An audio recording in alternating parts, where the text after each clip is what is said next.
Mayroon kami dito sutang hulsitaw. Upo, ang palaya. Upo lang po kami libre. Boss, bibili ka? Oh! Isa!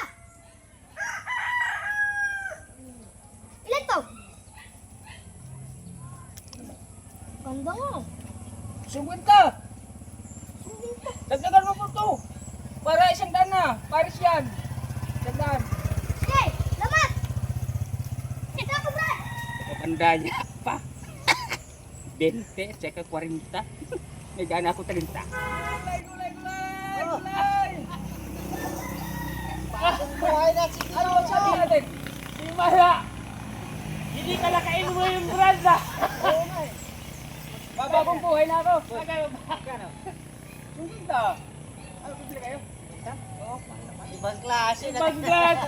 Brand! Babago na. Hindi ka na umiinom? Hindi na. Ganun ba? Maganda yan! Bili muna ako lang. Gusto kong mag-inom ngayon. Ako naman ba? Tuloy mo yan. Magbinta ka na doon. Doon na. Kayo, bibili kayo! Hindi, mahal di. Ano na kayo? Mura-mura lang to! Marami kaming gulayin doon. 20, 30. O, bili na kayo! Tapos kanina may bumili, 50. Bata kasi yun. Daya mo naman. Hindi naman tayo magkatatalo eh. Doon na lang. May nagbili doon, oh. Nagbagong buhay din kami. Sige na! Kunti na lang to para makauwi na ako. Mayroon pwede 5 piso. 3. Panhalo sa sinigang. 3 piraso ng sitaw. Tatlo na. Paano? Mahal kasi yung baboy ngayon. Mahal. Magkano ba lahat yan? Bigay ko na lang ito sa pre ng ano. 100. 100? Oo. 10 daw.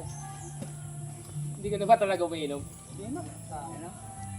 Uminom si Lodi ng ano, Red Horse. Sarap. Masarap. Sarap yan. Sarap! Sarap talaga yan.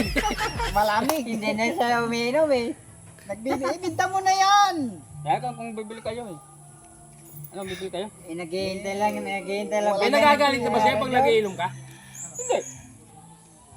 Nababagong buhay na nga ako eh. Kaya nga, may nagagalit na ba sa'yo? Kaya hindi ka na umiinom eh. May nagagalit na ba?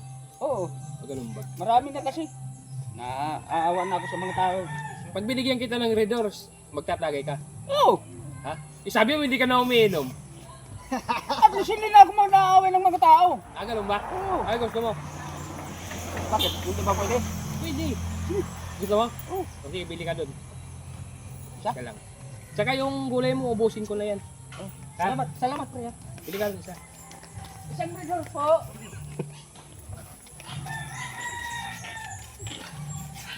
Isang Red Horse. Alam ko ba, bagong buhay ka na? Hindi naman ako mag-aaway ng mga tao eh. Mag-aaway na lang nagbabagong buhay na ako. Inom pwede.